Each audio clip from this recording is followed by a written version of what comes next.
श्री रामचंद्र कृपालु भज मन हरन भव। जय श्री राम। राम क्या है?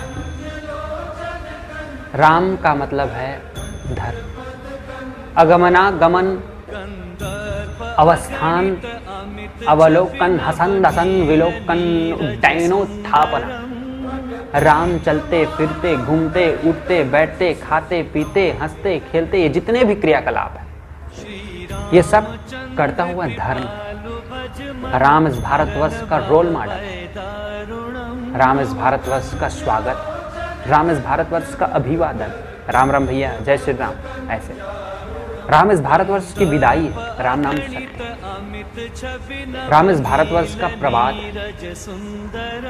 कौशल्या श्रुत प्रजा रामा पूर्व संध्या प्रवर्तते। राम इस भारतवर्ष की उपासना। और कुछ दिन पहले तो कहूं कि राम इस राजनीति का अखाड़ा था। राम क्या नहीं है?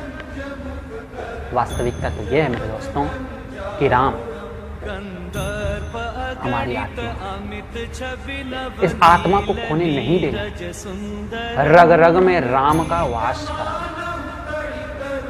आज श्री रामनवमी, आप सबसे निवेदन, अपने घरों में अपने बच्चों को, अपने